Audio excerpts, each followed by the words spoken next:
हुकूमत भाग दो। बंटवारे के बाद शुरुआती कुछ दिनों तक आशा को लगा जैसे उसकी ज़िंदगी किसी बंद पिंजरे से बाहर आ गई हो।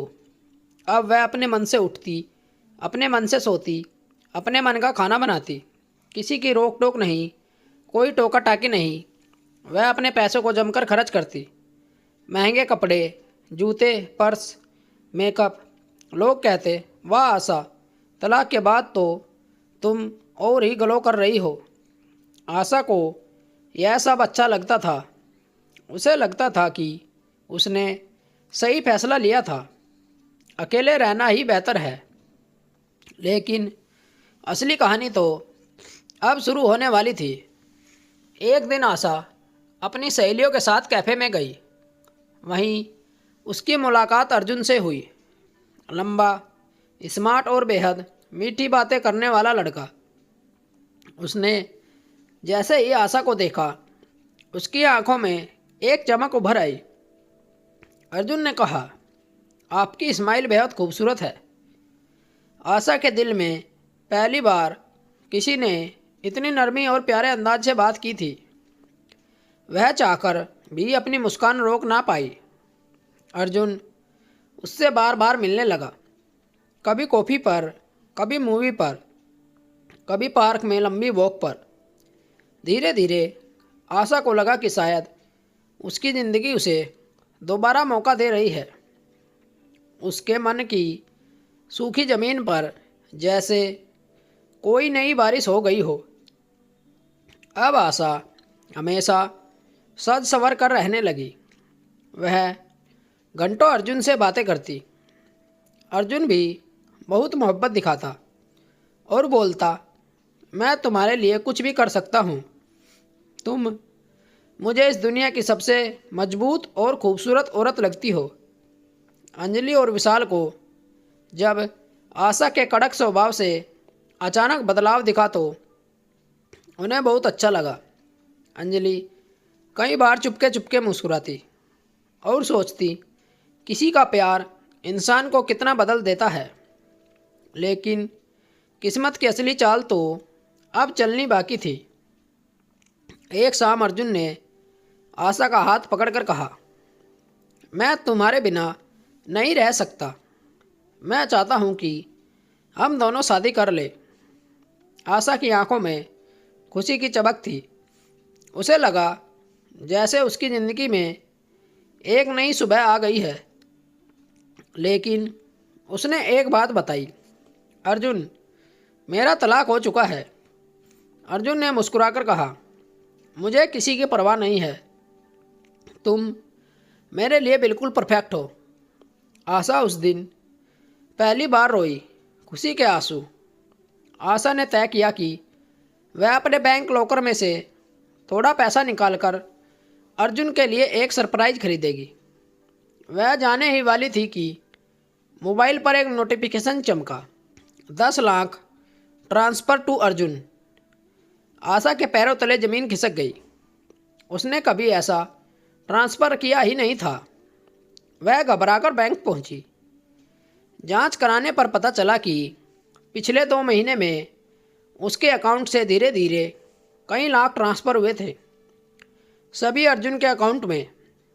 आशा को विश्वास ही नहीं हुआ। वह अर्जुन से मिलने उसके अपार्टमेंट पहुंची। दरवाज़ा एक लड़की ने खोला। उसने कहा, आप अर्जुन की वाइफ हैं या दूसरी गर्लफ्रेंड? आशा के शरीर से जैसे खून उतर आया। वह कांपती आवाज़ में बोली, तुम कौन हो? लड़की बोली, मैं उसकी असली गर्लफ्रेंड हूँ। तुमसे पैसे लूटने का पूरा प्लान उसी का था। उसी वक्त पीछे से अर्जुन दिखाई दिया, चेहरे पर वही नकली मुस्कान। उसने ताना मारा, मैडम, आपके जैसी अकेली औरत, अमीर औरतें तो आसान शिकार होती हैं। आशा अपने कानों पर विश्वास नहीं कर पा रही थी। उसे लगा जैसे उसका दिल चूर चूर हो गया हो। वह रोते रोते घर की तरफ भाग रही थी। उसके कदम लड़खड़ा रहे थे, सांसें टूट रही थी और दिल कभी भारी पत्थर की तरह धड़क रहा था। रास्ते में विशाल ने उसे देख लिया। वह घबराकर उसके पीछे भागा और जोर से पुकारने लगा, दीदी सुनो तो। लेकिन आशा जैसे किसी सुनामी में डूबी हुई। उसने कुछ नहीं सुना, ना किसी की तरफ देखा। बस रोती हुई अपने घर में घुसी और कमरे में जाकर खुद को बंद कर लिया। वहाँ वह घंटों तक फूट फूट कर रोती रही।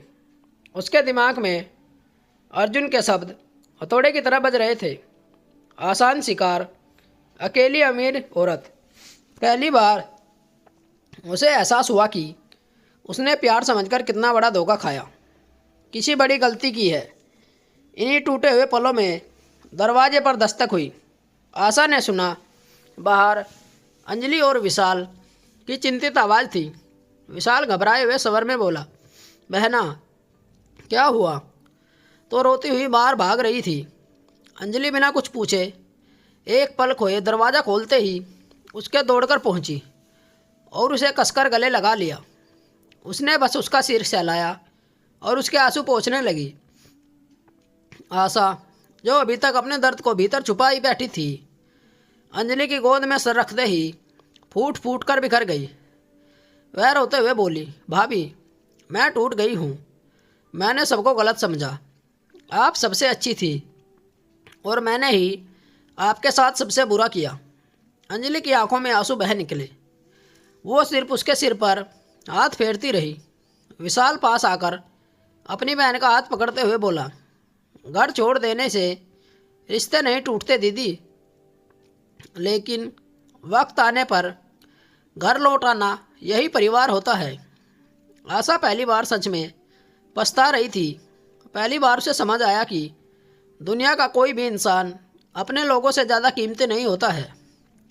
विशाल ने दृढ़ आवाज़ में कहा, तुम चिंता मत करो दीदी, मैं अर्जुन को छोड़ूंगा नहीं। उसे हर हाल में उसकी करतूत का जवाब देना होगा। उसके बाद वह आशा को अपने घर ले आया, सुरक्षित संभालते हुए, ताकि वह फिर से टूट न जाए। विशाल आशा को घर ले आया तो घर का माहौल भारी सन्नाटे में डूब गया। अंजलि ने तुरंत उसके लिए पानी लाया, उसे शांत करने की कोशिश करती रही, लेकिन आशा की आंखों में सिर्फ अर्जुन का क्रूर चेहरा घूमता रहा। रात के लगभग 10 बज रहे थे। विशाल गुस्से से काँप रहा था। उसने फ़ोन उठाया और अर्जुन के पास कॉल मिलाया, लेकिन अर्जुन ने कॉल काट दिया। फिर से कॉल मिलाई, इस बार नंबर स्विच ऑफ। विशाल की मुट्ठी भीग गई। जानता था कायर कहीं का, खुद सामने आने की हिम्मत नहीं है।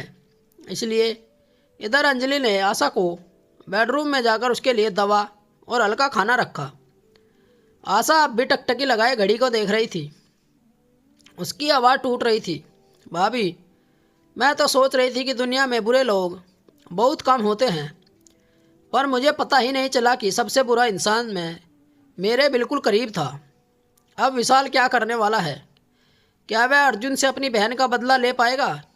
जानने के लिए कहानी का अगला भाग ज़रूर पढ़ें और अपनी राय कमेंट में देना न भूलें। मिलते हैं कहानी के अगले भाग के साथ। कहानी सुनने के लिए धन्यवाद। राम राम दोस्तों।